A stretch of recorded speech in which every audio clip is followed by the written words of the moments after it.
And while we're waiting for recording to start, I am in a different location. Wi-Fi is a bit, but don't worry, I'll be back on. Hopefully, if I drop, the meeting will continue. So just a little fair warning there. And then we've got some cleanup on Wednesday. And then just a reminder, Friday will be a 2-hour review session. Hopefully your schedule will allow you to stay. We got Brenda, Pavithra, and Jeff, OAuth, and more OAuth. So Brenda, I'll turn it over to you. Okay. Good morning. Can you hear me? Good morning. Good morning. Okay.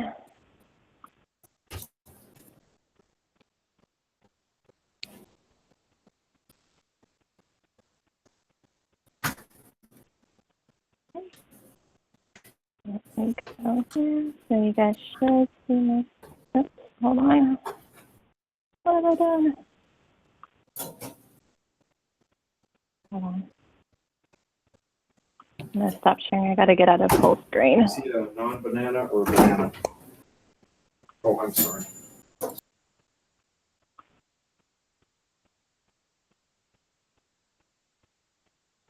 Okay, you should see my screen now.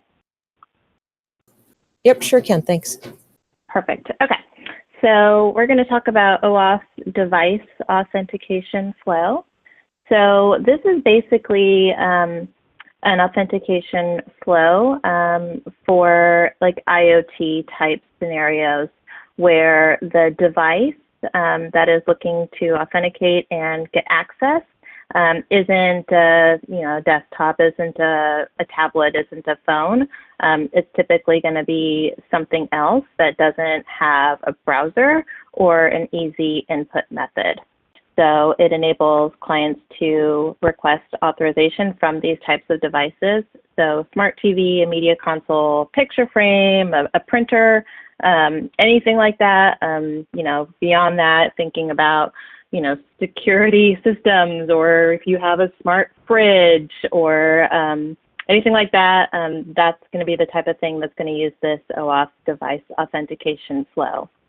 So the authorization flow instructs the user to perform the authorization request on a secondary device, such as a smartphone. So in this scenario, we're introducing a third party into the flow. So you have the device itself, you have the authorization server, whatever it's trying to gain access to, and then also usually something else, such as a smartphone or a computer, where the user is going to access that device to complete the process. And so instead of interacting with the end user agent, the client instructs the end user to use another computer or device and then connect to the authorization server to approve the access request. So since the client cannot receive incoming requests, it pulls the authorization server repeatedly until the end user completes the approval process. And I think that that's something that's really important in this flow, is that it's going to kind of continuously try to ping the authorization server until the process is completed and the user either completes the authentication or it errors out or times out eventually. Okay. So here's the kind of generic flow, right? So first step is the client requests access from the authorization server and includes its client identifier in the request. The authorization server then issues a verification code, an end user code, and provides the end user verification URI. So that goes back to the device client. So this is, if you, like, for example, I have an Apple TV. And so if I want to go and install a new app on my Apple TV, it is usually going to pull up kind of a process where I need to, it's going to show like 6 numbers on my screen, and I need to go to a site, or it's going to pop up on my phone where I then need to put in those 6 characters. And so that is that code, right, that's going to be presented. And then in the third step, the client instructs the end user to use, its user agent, which is somewhere else, smartphone, browser, whatever, and visit the end user verification URI. The client then provides the user with that code to enter in order to grant access. Okay. So then continuing step D, the authorization server authenticates the end user through the user agent and prompts the user to grant the access request. If the user agrees, then the user enters the user code provided by the client. The authorization server validates the user code provided by the user. When the end user authorizes or denies, the client repeatedly pulls the authorization server to find out if the user completed that step. Hey, did you put in that 6-digit code into your browser window or into your, the thing that popped up on your phone? It's going to continuously check to see, hey, is this done yet? In order to kind of keep that process going. And then assuming that the end user granted access, the authorization server validates the verification code provided by the client and responds back with the access token, which then enables then that client device to, it's authenticated, it has now gained access, and it can do what it needs to do. Okay. From a Salesforce perspective, so again, this is typically going to be used with any sort of IoT type implementation, which is something I don't personally have any experience with. But what you do is it's actually a connected app kind of setting. When you go to create your connected app, there is a checkbox under the API Enable OAuth settings where you can enable the device flow. And so that's done there. And there is a cool Trailhead project. I didn't get a chance to go through it all the way, but the Trailhead project, you can go through the full process of connecting a smart fridge that in theory will send back kind of status reports on temperatures and stuff into Salesforce. So that way they would be accessible if I'm a customer and I have that fridge and I call in and they're going to create a case if I'm having an issue with my fridge, that they would be able to, the agent would be able to see the data coming from my fridge and help me understand, if there's something I need to do differently or help me troubleshoot any kind of issue I might have. So I put a link to it because it seems like it's pretty cool. So definitely check that out if you've got time. And then the rest of this kind of is more or less the same flow, but just more from a Salesforce perspective. So in the interest of time, I'm not going to go through all of these slides, but basically it's the same process, right, where the device is going to request authorization to Salesforce. Salesforce is going to verify the request and then return the following, the human readable user code, right, that the user would then interact with some other type of device, their browser, their smartphone, et cetera, to input that code, which then facilitates the connection and the authorization back to Salesforce in order for that device to then get connected to Salesforce to send things like status messages or fridge temperature readings on some kind of an interval. Again, this is really on that sort of IoT type process. And then there's additional details here around kind of what these response types and all that look like. But again, in the interest of time, I don't think we need to go through them. But that is OAuth Device Authentication Flow. If anybody has questions, I will try to answer them, although I don't know if I can. I have one comment. As you mentioned, this Trailhead with the electric imp device. So if anybody want to try that Trailhead, you actually have to buy the IoT kit from Electric Imp. And that device actually has a unique initialization flow. I've never seen electronics act this way, but it uses light sensors to authenticate and also initialize itself. So the device itself requires a phone, and it does it through mobile phone. And interesting enough, so Electric Imp has this phone app, which acts as your input screen where you can put in different parameters such as your Wi-Fi passwords, your Wi-Fi information. But then your screen goes on top of the device, and the phone flashes for a while really crazily, like looks a bit scary, and then device initializes and connects to Salesforce. So Oh, that's cool. It kind of reminds me of, very unique.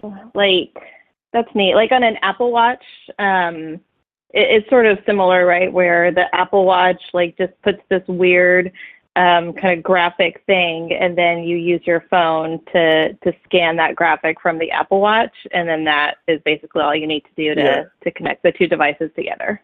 Yeah, that's basically Electric Imp created a module that enables you to connect to their. It's essentially like a connector to which you can then plug in multiple sensors, and so that's what's used in that project. So it's pretty interesting, but it doesn't do anything exciting like make your fridge into a very smart fridge, but it's like a little IoT project. Oh, cool. Yeah, it looked like it was neat, but definitely something that is not like a trailhead that you can sit there and do in an hour. That's definitely a more involved type project. And and you need services, and you need to sign up for services. You need to buy that actual hardware. I mean, it's not very expensive. I think it's maybe $30 or so, but you still need to get it. They'll ship it to you, and then you can start working on it. Yeah. Yep. Cool. Anything else? One of the practical applications I see for this, if you've ever taken a kid to college, I've done 3 now, when you want to sign up their smart TV on the local internet, you typically have to log into the school system with the kid's ID. So that's basically where you're authenticating. Then you end up keying in the MAC address for your particular smart device that you want to hook up. And then later on, you go and connect with a smart device, and now it can go right through. So this is where I see a common use of this is just bringing, a large environment like that where you have thousands of kids logging in or needing to sign up stuff. You don't want a lot of people doing things without. So you log into the system, provide some detail about your device, and then later on that device connects and says, oh, I know what this is. I'll go ahead and let it through. Yeah. Yeah. Cool. All right. That's all I got. I don't know if maybe Natalya got disconnected. Looks like she did. I don't remember. So I'm going to stop presenting, and then I guess whoever is up next, I think it might be Pavithra is up next. Yep. Sorry, guys. My network dropped for a second. All good. No problem. So I'm stop presenting. Good morning, everybody. Let me go ahead and present my screen.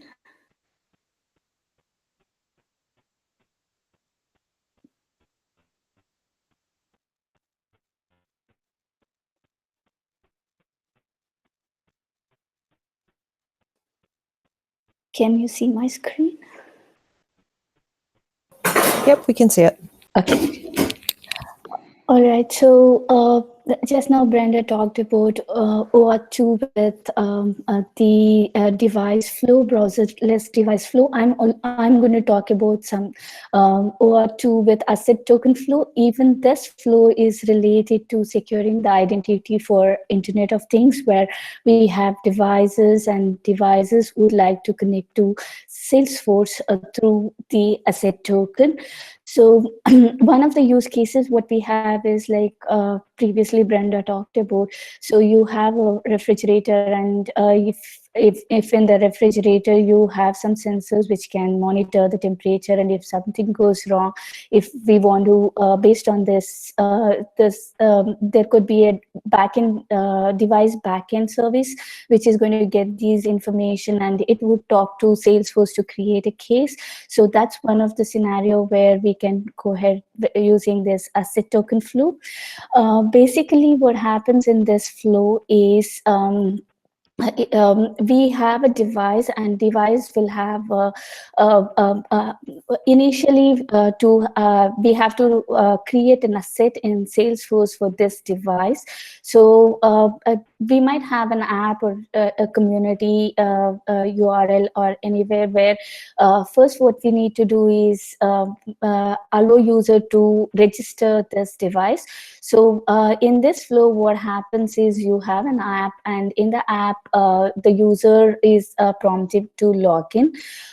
Once the app logs in, we have this asset token, access token created, returned to the app.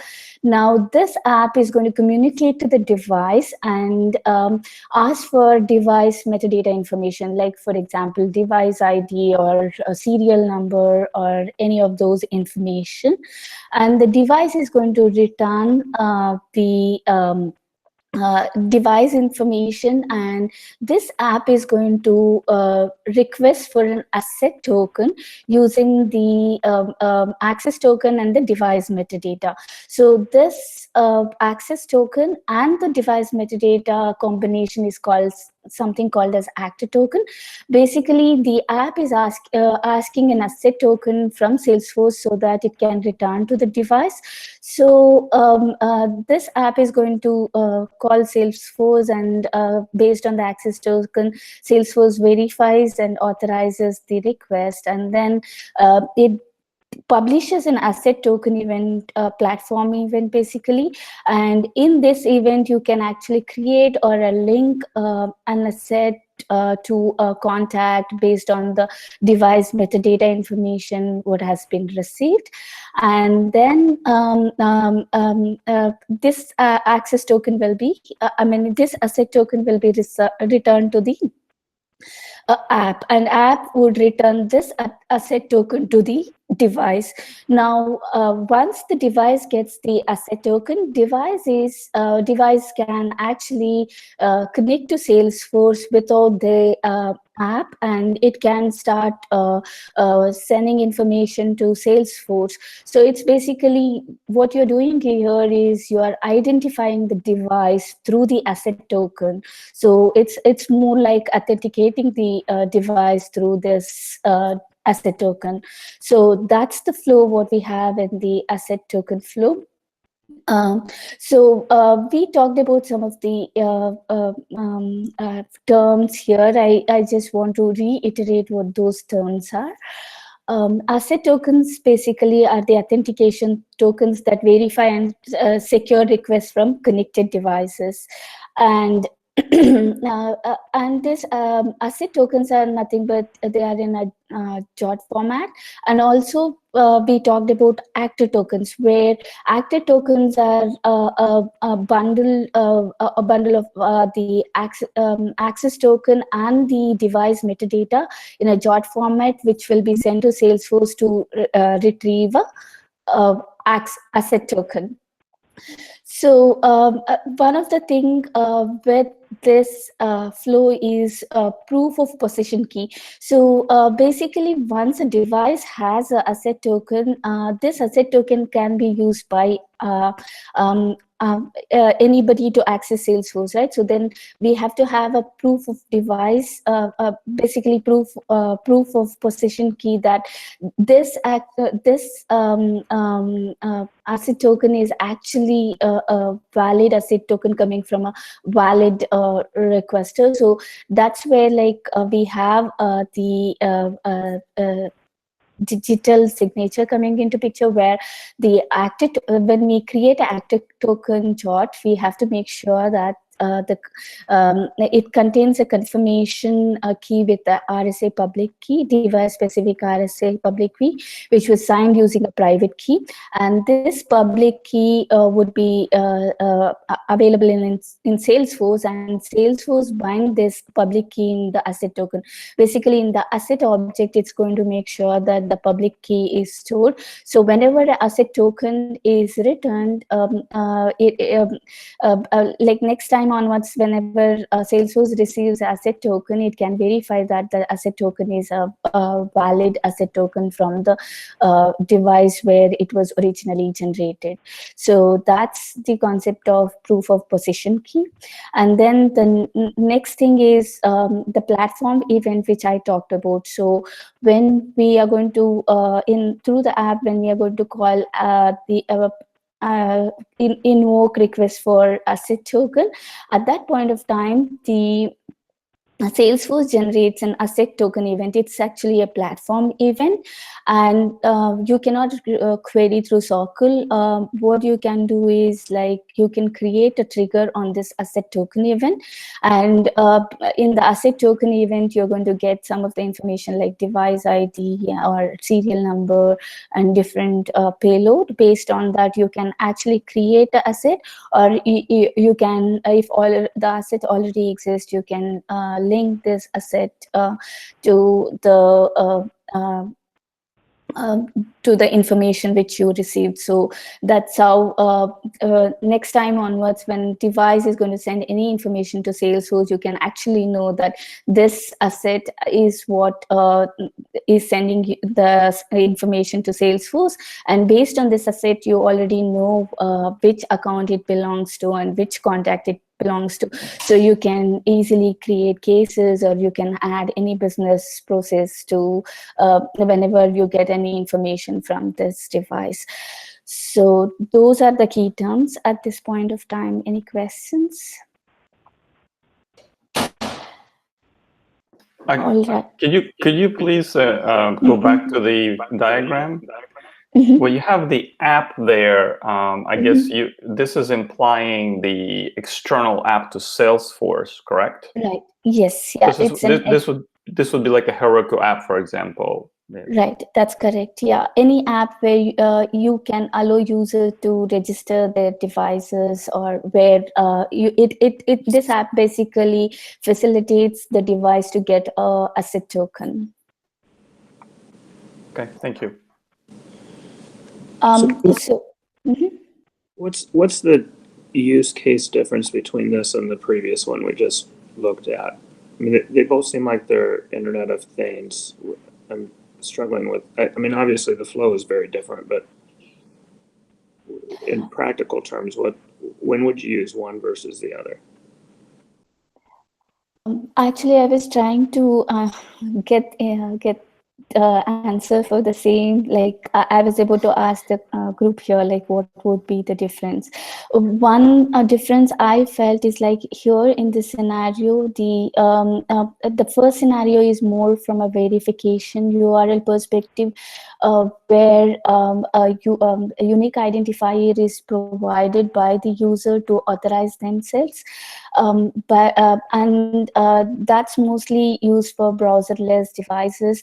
But this asset token flow is more like an exchange of basically these device and Salesforce can connect to each other through this asset token. So it's more like when the information is coming through, the device itself is authorized for this, not as a user. In the previous scenario, we saw that a user is authorized based on the identifier, but in this scenario, the device itself is authorized based on the asset token. If somebody else has any other explanation, you can provide. I think you're also meaning that when you say asset, this is actually like a Salesforce asset record that's being created versus I think the previous flow is generally used for devices that directly connect to the internet themselves, and so that enables them to log in and interact with Salesforce directly, kind of way, like Electric Imp project, for example. It does not have an intermediary server or intermediary some kind of layer of communication. It has some like that's a platform, but it device could be functioning on its own, basically. Whereas here you actually have a device, it's a different pattern, where these are devices that are registered in the external app. So external app acts as this intermediary for these devices, and they operate as assets to Salesforce and granted access to Salesforce resources or interact with Salesforce API through that. The key takeaways I got was this asset token flow is used basically when you run, kind of like people already you want to register that asset with Salesforce, and they specifically called out Service Cloud. So think of like sensors that you're monitoring, and you want to raise a case like if a sensor shows an unexpected reading. And so that's kind of where I was looking at it as. That's the stuff that kept coming over and over again. An asset registered in Salesforce and used with Service Cloud.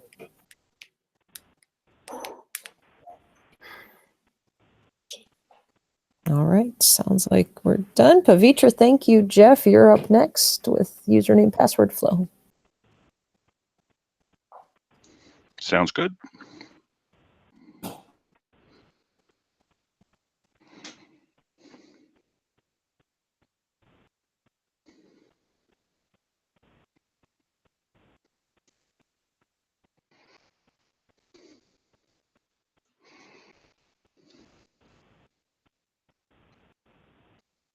All right, so the username and password flow, basically the consumer uses the username and the password to request an access token through the API. So this flow is passing the user's credentials back and forth. So it's recommended that you only use this when absolutely necessary. Through this flow, it doesn't support either a scope being sent in or a scope being returned from the actual flow for this. So it's basically getting in, but you can't like add additional things that you want to get through the scope on this particular flow. One thing to keep note here that when you're using the password, if you're not on a provided network or a trusted network, I guess is what I should be saying, is you also have to pass in the security token attached to the password. So you should probably either provide a space to capture that, or you would instruct the user to append that to their password. And with this particular flow, there's no refresh token issued on this, so it's kind of like a one-time use. Graphically, to look at it, I mean, it's pretty simple. You're basically requesting an access token by passing in the username and password.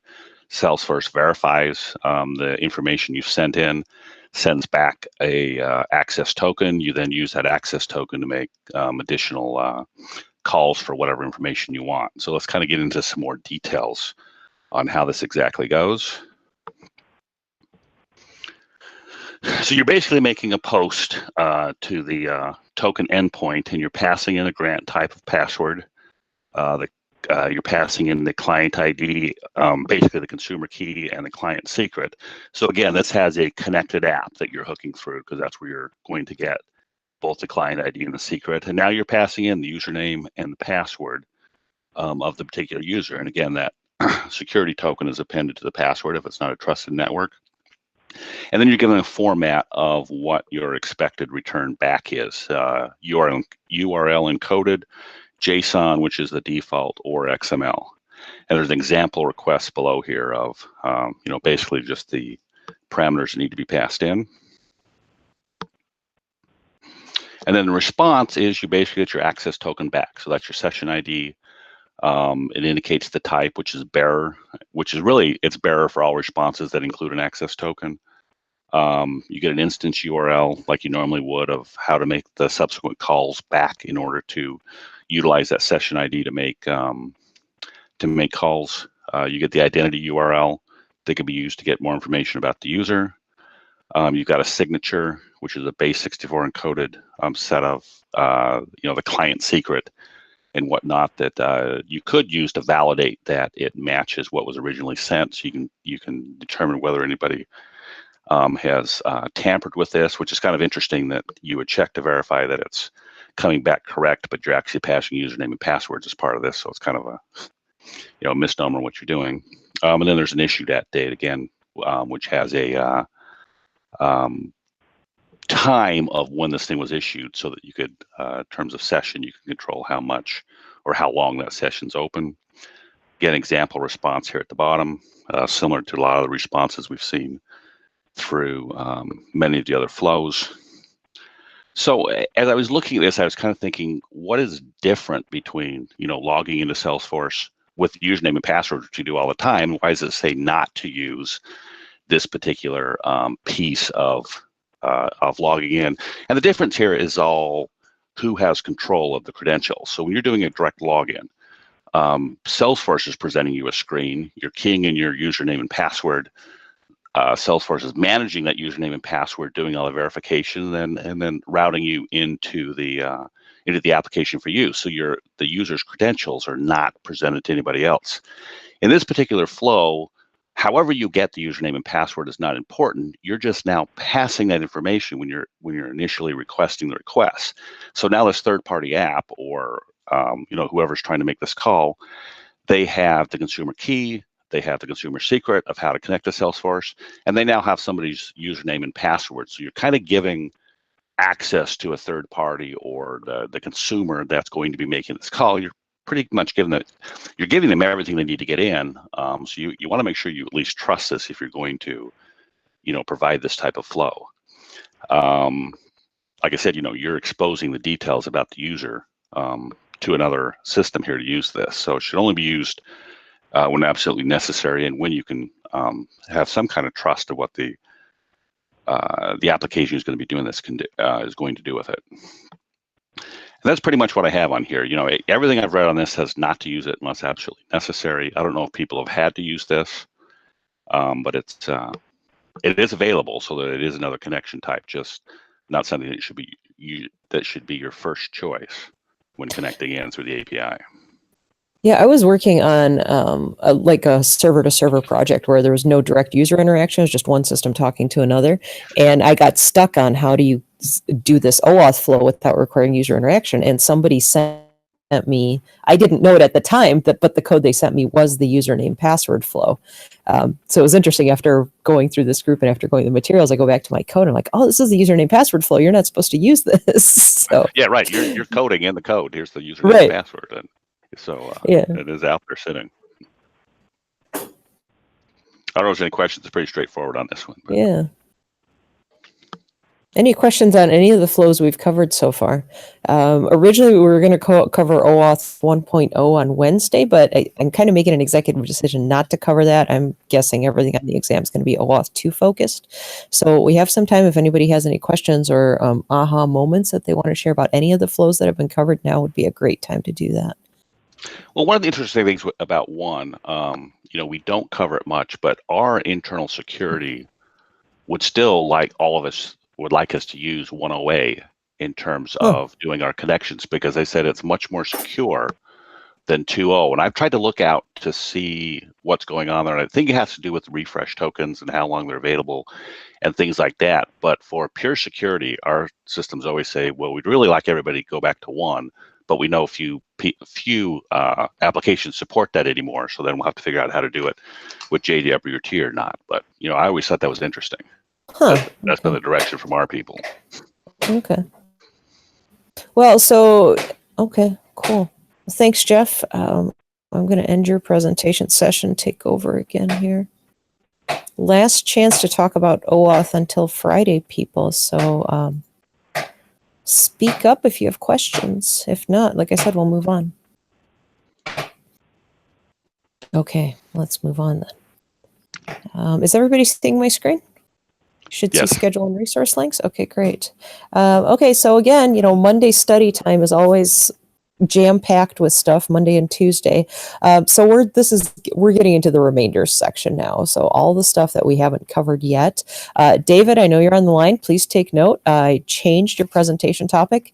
Originally, you had OAuth 1.0, but after taking the exam, I think it's more important for the group to know what are the important settings on the connected app screen that we want to know where they are. So anything related to identity and access management, so that includes SAML, single sign-on, social sign-on, OAuth, obviously.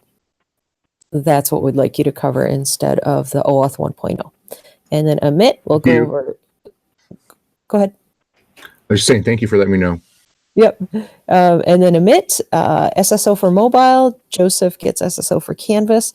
And then Satish is going to talk about deep linking because that definitely comes up as well. And again, for Friday, if your schedule allows, please block 2 hours for our review session. And we are done with the session for today. I'll hang out until the last person leaves, as always. Everybody have a great Monday and a great week. We'll talk to you all on Wednesday. Thank you.